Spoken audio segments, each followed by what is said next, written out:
Tu es déjà levée?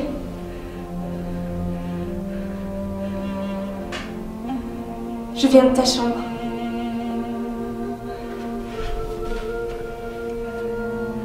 Tu es malade? Ce n'est rien. Un peu de fatigue. C'est parce que je me suis levée tôt. Moi non plus, je n'ai pas dormi. Il faut que tu dormes. Tu serais moins belle demain. Ne te moque pas. Je ne me moque pas.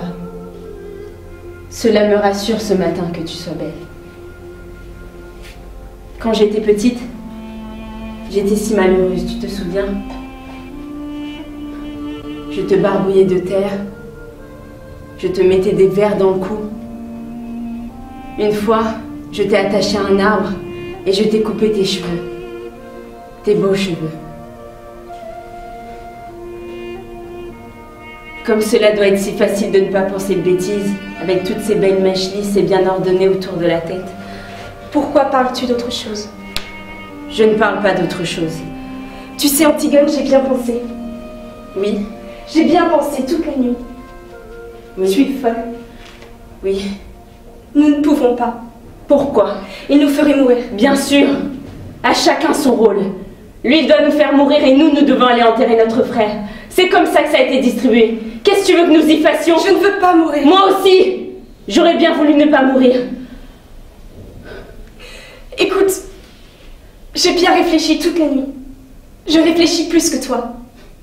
Toi, c'est ce qui te passe par la tête tout de suite et tant pis si c'est une bêtise.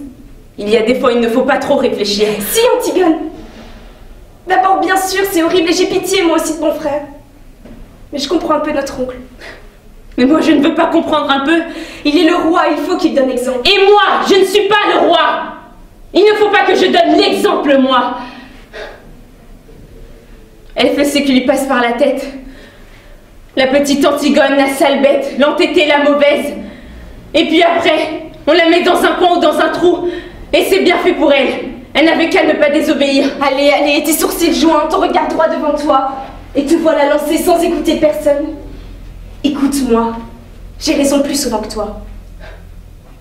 Mais je ne veux pas avoir raison. Essaie de comprendre moi. Comprendre? Vous n'avez que ce mot-là dans la bouche, tous, depuis que je suis toute petite.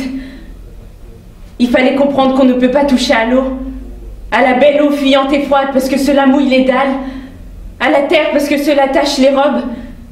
Il fallait comprendre qu'on ne peut pas manger tout à la fois, donner tout ce qu'on a aux mendiants qu'on rencontre, courir dans le vent jusqu'à ce qu'on tombe par terre, et boire quand on a chaud, et se baigner quand il est trop tôt ou trop tard, mais pas juste quand on en a envie. Comprendre! Toujours comprendre! Je comprendrai quand je serai vieille. Si je deviens vieille, pas maintenant. Il est plus fort que nous, Antigone. Il est le roi. Et ils pensent tous comme lui dans la ville. Ils sont des milliers autour de nous, grouillant dans toutes les rues de Thèbes. Je ne t'écoute pas. Ils nous hueront. Ils nous prendront avec leurs 1000 bras, leurs 1000 visages et leur unique regard. Ils nous cracheront à la figure. Et il faudra avancer dans leur haine. Sur la charrette, avec leur hauteur et leur rire, jusqu'au supplice. Et souffrir. Il faudra souffrir. Sentir que la douleur monte, qu'elle est arrivée à un point où on ne peut plus la supporter.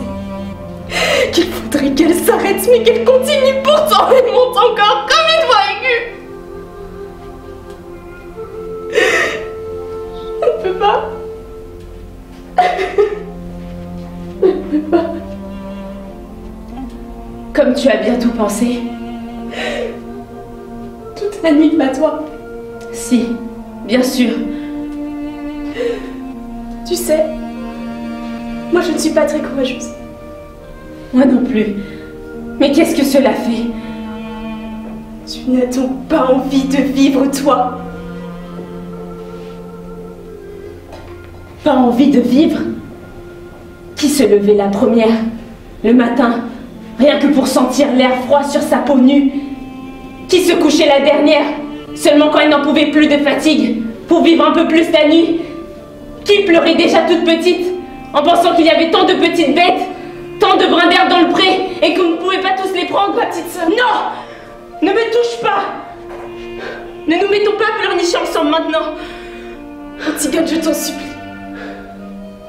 C'est bon pour les hommes de croire aux idées et de mourir pour elles. Toi, tu es une fille. Une fille, oui. Ai-je assez pleuré d'être une fille? Ton bonheur est là, devant toi. Et tu n'as qu'à le prendre. Pense à Aimon, Antigone. Je parlerai tout à l'heure à Aimon. Aimon sera tout à l'heure une affaire réglée.